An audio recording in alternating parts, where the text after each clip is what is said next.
টেনে নিয়ে যাবো। দুঃশাসন, দুঃশাসন, আমাকে ছেড়ে দাও। তোমাকে হাত জোড় করে অনুরোধ করছি। আমি রজস্বলা। আমার পরিধানে একখানি মাত্র বস্ত্র আছে। এই অবস্থায় আমাকে সবার মধ্যে নিয়ে যেতে পারো না দুঃশাসন, পারো না, পারো না। কেন কেন একজন ওই পাপ কাজের কোনো নিন্দা করছেন না? তবে কি সকলেই দুঃশাসনকে সমর্থন করছেন? ক্ষত্রিয়দের চরিত্র তবে নষ্ট হয়ে গেল? কৌরব কুলের মর্যাদা লঙ্ঘন হচ্ছে। প্রকাশ্য সভায় কৌরব রাজবধূর এমন চরম লাঞ্ছনা হচ্ছে। আর আপনারা সকলে নিথর হয়ে বসে আছেন। এই সভাকে ধিক্কার জানাই আমি, ধিক্কার জানাই, ধিক্কার জানাই। কৌরব শ্রেষ্ঠ এই বৃদ্ধগণ এমন ভয়াবহ অধর্মের দিকে চেয়েও দেখছেন না আপনারা? তাদের সামনেই তাদের কুলবধূকে লাঞ্ছনা করার সাহস দুঃশাসনের হয় কি করে?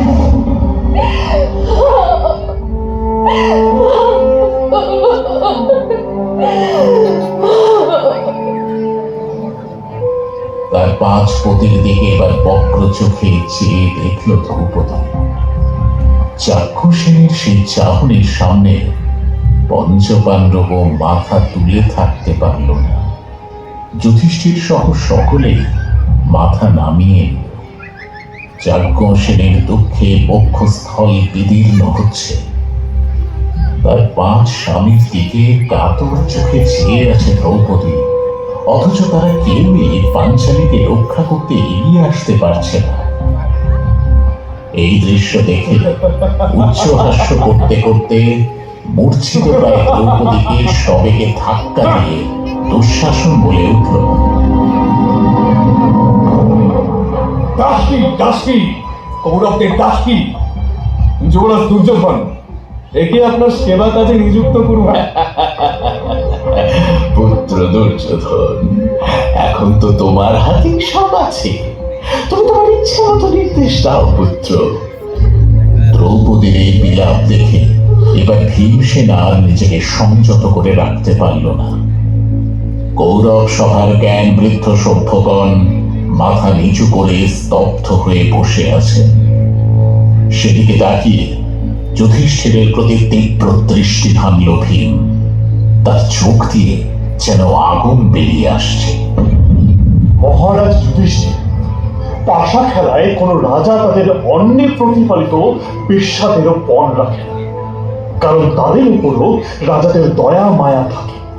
আর আপনি আপনার ধর্মপত্নীকে পণ রাখেন। আমাদের ধন সম্পদ রাজ্য সমস্ত চলে গেছে, কিন্তু সেই সবের জন্য আমার কোনো দুঃখ নেই, কারণ আপনি সেই সব সম্পত্তির প্রভু।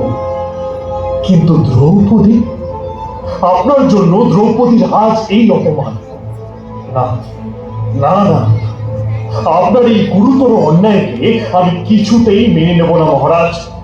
সহদেব, এক্ষুনি আগুন নিয়ে এসো। মহারাজের পাশা খেলার ওই হাতটাকেই আমি পুড়িয়ে দেব।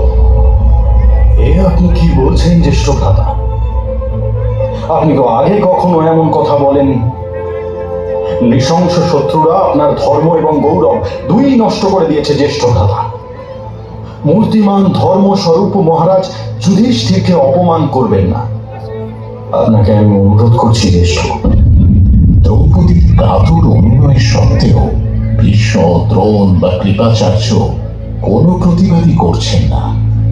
কর্ণের আদেশ পাওয়া মাত্র দুঃশাসন সকলে হরণ করে নেওয়ার আগে নিজেদের উত্তরীয় ভূমিতে ফেলে দিল পঞ্চপাণ্ডব। ঐশ্বরিক উল্লাস নিয়ে উন্মত্তের মতো দুঃশাসন এবার দ্রৌপদীর দিকে ছুটে গেল। দ্রৌপদীর বাধাদান সত্ত্বেও তার ওই একটি মাত্র বস্ত্রকে বলপূর্বক আকর্ষণ করতে লাগল সে। ঈশ্বর, দ্রোণাচার্য, কৃপাচার্য, বিদুরের মতো ধর্মজ্ঞ জ্ঞানবৃদ্ধ মহাত্মা লজ্জায় মাথা নিচু করে বসে আছে।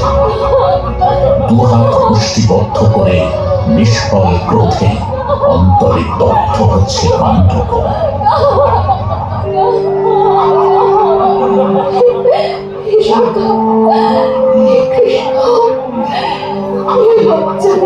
মধুসূদন,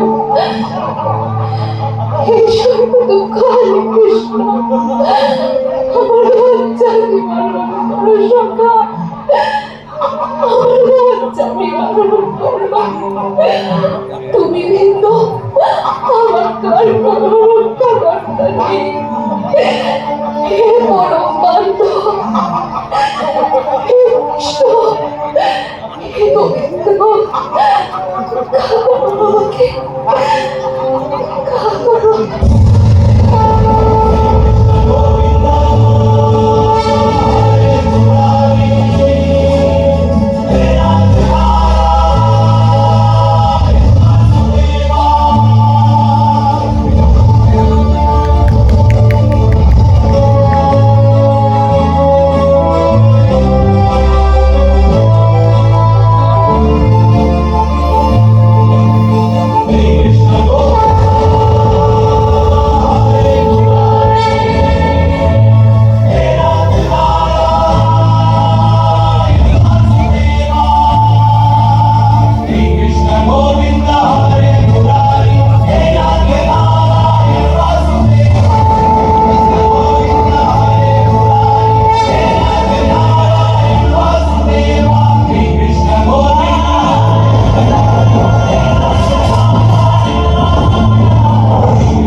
मुझे स्पर्श मत कीजिए राजमाता कुंती, मैं मलिन हो जाऊंगी।